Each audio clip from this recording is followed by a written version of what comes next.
Assalamualaikum warahmatullahi wabarakatuh. Alhamdulillahirabbil alamin. Assalatu wassalamu ala asyrofil anbiya'i wal mursalin wa ala alihi wa sahbihi ajma'in. Amma ba'du.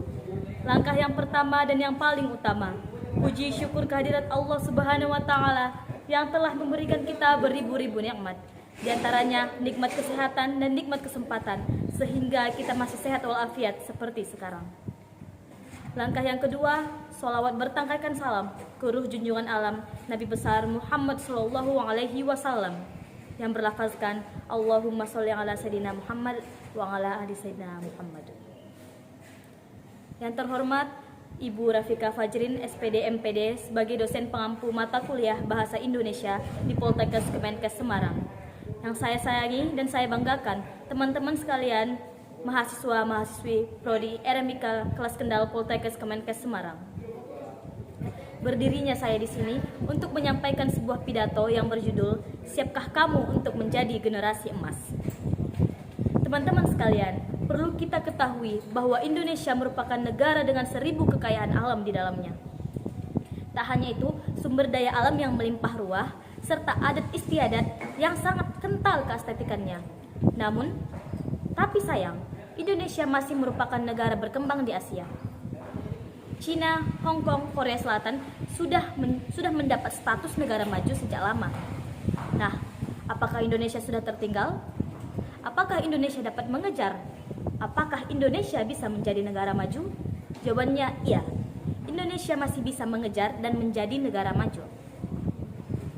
Dengan program Generasi Emas, Indonesia dapat mengejar. Pada tahun 2045 nantinya, Indonesia genap berumur 100 tahun, di mana 100 tahun tersebut adalah usia emas. Pada tahun 2045 nantinya akan berlangsung juga Generasi Emas sebagai pelopor kemajuan bangsa. Pada tahun 2045 nantinya, Indonesia juga akan mendapat bonus demografi.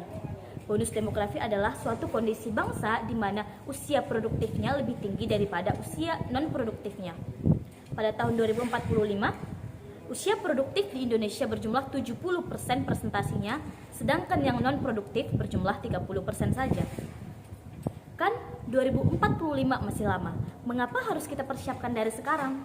Hal tersebut menjadi sebuah pertanyaan. Ya, karena untuk mewujudkan generasi emas tersebut dikembangkan sejak 1000 hari pertama kehidupan. 1000 hari pertama kehidupan ini akan menjadi pedoman seorang anak untuk tumbuh berkembang menjadi remaja dan dewasa seperti kita sekarang. Nah, tak hanya itu, kita juga dituntut agar gizi kita terpenuhi secukupnya, belajar yang teratur, dan kita memiliki mimpi yang tinggi seperti mimpi Indonesia. Hal ini harus kita kembangkan, generasi emas ini harus diimplementasikan semenjak kecil agar mimpi-mimpi Indonesia tidak terhambat. Nah, setelah itu visi dan misi dari program ini juga merupakan suatu dongkrakan besar bagi pemerintah. Nantinya pemerintah berharap bahwa Indonesia memiliki ketahanan, perdamaian, serta sumber daya manusia yang berkualitas, tangguh, dan berwibawa. Semua hal tersebut berlandaskan dengan Undang-Undang Dasar 1945 dan juga Pancasila sebagai dasar negara kita. Lantas, apa peran kita sebagai remaja untuk mewujudkan hal tersebut? Ya, sebagai remaja yang sedang mewujudkan mimpi-mimpinya, kita harus lebih meningkatkan kecerdasan, iptek, serta berkarakter yang kuat, serta sehat fisik dan rohani. Tak hanya itu, kita sebagai seorang pelajar, remaja, dan juga orang yang sedang menggapai cita harus memiliki adab yang unggul, serta harus memiliki sosial yang baik, tidak bersifat individualisme, dan mencintai produk dalam negeri. Jika seluruh sumber daya manusia tersebut telah tercapai, maka bonus demografi pada 2045 juga nantinya akan tercapai. Pemuda adalah kunci utama dari sebuah kesuksesan sebuah negara. Pemuda dan pemerintah juga harus saling selaras dalam mewujudkan keinginannya. Tak hanya itu, Mark Twain juga pernah mengatakan, "There is no more sad sight than a pessimistic young man." Artinya tak ada yang lebih menyedihkan daripada seorang pemuda yang pesimis.